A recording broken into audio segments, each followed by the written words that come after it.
Salam dəyərli izləyicilər, hər birinizi X Akademidən salamlayıram. Bugünkü video sınaq imtahanı ilə bağlıdır. Bildiyimiz kimi 26 oktyabrda OTK blok sınaq imtahanı keçirəcək daha doğrusu. Hansı mövzular düşəcək? O haqqda məlumat verəcəm. Mən düşünürəm ki, bütün 11-ci sinif qrupları, 11-ci sinifə hazırlaşanlar artıq bu mövzuları keçib. Yəni keçmədiyiniz mövzu düşünürəm yoxdur arasında.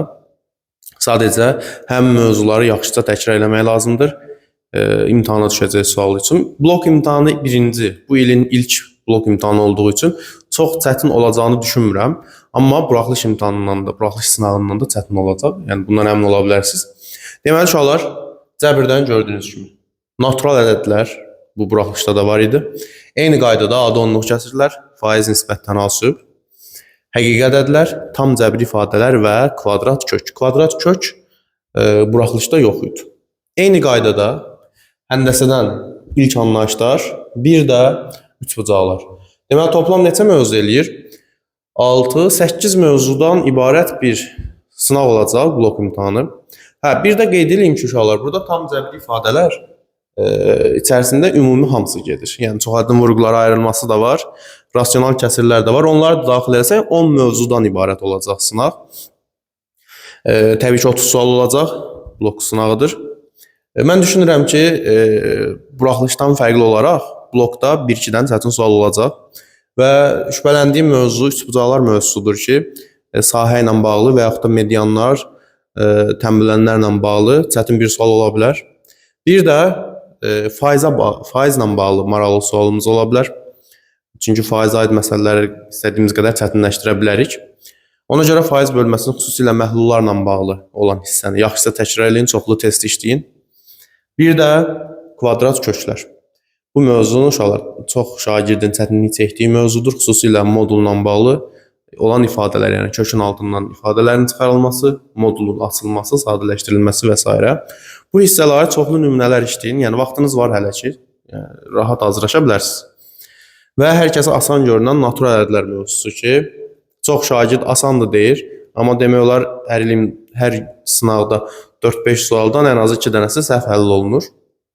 Ona görə natural ədədlərdə xüsusilə 2 hissəni deyəcəm ki, yaxşıca təkrar eləyin, sualların nümunələrini işləyin. Hansıdır? Birincisi, bölünmə, qalıq məsələləridir. Yəni, belə suallar olur. Bir ədədi başqa bir ədədə böləndə natamam qismət bu qədər düşür, qalıq bu qədər düşür. Bu tip sualların həllinə xüsusilə diqqət ayırın, təkrar edin. Çoxlu nümunələr tapıb işləyin. Topluda da var, hədəf test banklarında da var, güvəndə də var, istənilən test banklarda var uşaqlar. İkinci isə, uşaqlar, ikincini demədən öncə bir şey elan edeyim sizə. Bu yaxında bizim ikinci hissə qruplarımız açılacaq. Sadəcə toplunun ikinci hissəsindən başlayacağıq. Yəni, ikinci hissə mövzuları tam bitəcək və ondan sonra birinci və ikinci hissə ümumi təkrar olunacaq. Həmçinin qruplara qoşulan şagirdlər üçün sınavlar qrupumuz tamamilə ödənişsizdir. İstədiyiniz qədər yox, belə deyək. Sayısı hesabsız sınaq olacaq uşaqlar, minlərlə test işləniləcək, həddindən artıq çox sual tipi işləniləcək. Bizim məsələn keçən il sınavlar qrupuna qoşulan şagirdlər gördülər. Təxmini 10 dənə sual düşmüşdü imtahana və dərsdə izah elədiyimiz neçədən sual tipi imtahana düşmüşdü. Yəni siz də qruplara qoşularaq bu suallardan yararlana bilərsiniz. İkinci hissə qruplarımız uşaqlar hər il möhtəşəm olur. Belə deyək. Şagirdlər üçün çox faydalı olur. Çünki birinci hissəni adətən bilən şagirdlər qoşulur ikinci hissəyə. Yəni bu qrupa qoşulanlar adətən 220, 230, 240 və əksəriyyəti uşaqlar 250-nin üzərində olur balları. Riyaziyyatdan da 80, minimal 85 bal yığırlar. Yəni siz də qoşularaq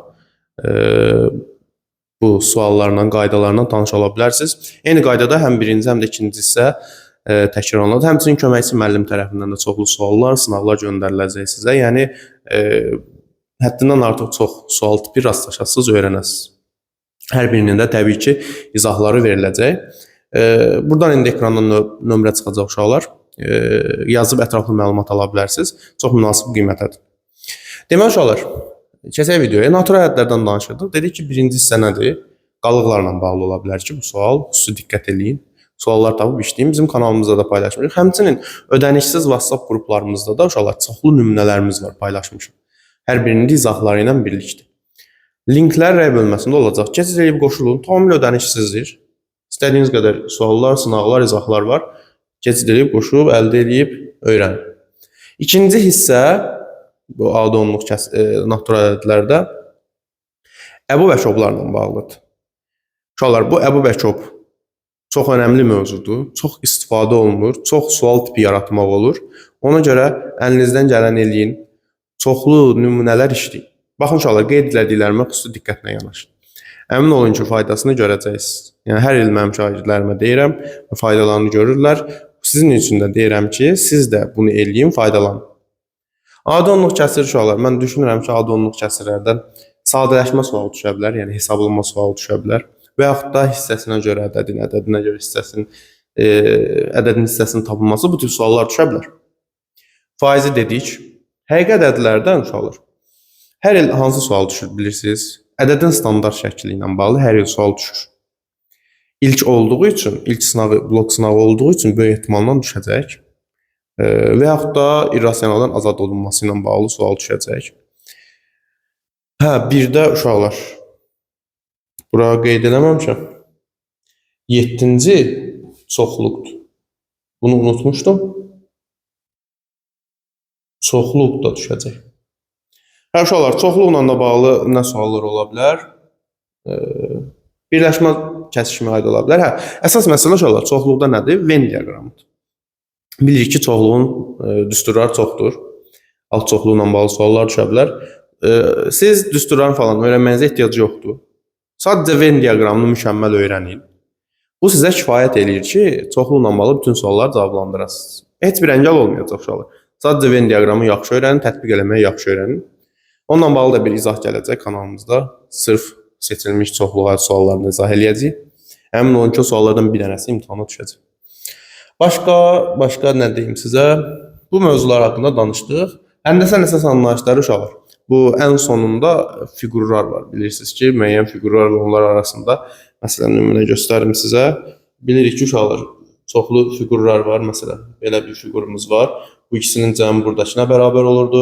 Və yaxud da belə fiqurumuz var idi. Biraz səliqəsiz oldu. Daxildəki bucaqlar, daxildəki bucaqların cəmi çöldə olan bucağın cəminə bərabər olurdu. Və yaxud da uşaqlar, həddindən artıq çox idi sual tipi. Məsələn, belə idi. Bunun və bu 3 dənə bucağın cəmi 360 dərəcəni verirdi bizə. Bax, bu fiqurları nəzərdə tuturam. 7-8 təxmin 10-a yaxın bir fiqurdur. Say olaraq dəqiq bilmirəm. İndi hamısını kanalda izah var, baxa bilərsiniz. Onlara aid uşaqlar, bir dənə sual mütləq düşəcək. Minimal 1, ola bilər ki, 2 dənə də sual düşsün. O fiqurları əzbərləyin, bilmək lazımdır. Əslində, başa düşürsünüzsə, əzbərləməyinizə ehtiyac yoxdur, özünüz nəticə çıxara bilərsiniz. Əgər yox, başa düşə bilmirsinizsə, onu mütləq yadınızda saxlayın. 8, 9, 10 dənə. 10 dənə deyil, azdır da, 8 ya 9 dənədir. Fiqurda onları, bucaqları öyrənmək lazım. Evet, salam uşaqlar. Toplamda dediyimizdən biraz artıq oldu, çoxluğu unutmuşdum. Deməli, toplamda 7 bölmə, bunun da içərisində əlavə 2 bölmə. 9 bölmə cəbirdən, 2 bölmə də həndəsədən düşəcək. Növbəti blok imtahanları artıq, blok sınaqları daha çətin olacaq. Bu ilk olduğu üçün ekstra çətin olacağını düşünmürəm, amma maraqlı suallar olacaq. Və salam uşaqlar, bu qədər. İmtahanda uğurlar. Ballarınızı gəlib bu videonun altında yazarsınız. Sağ olun, hər birinizə uğurlar.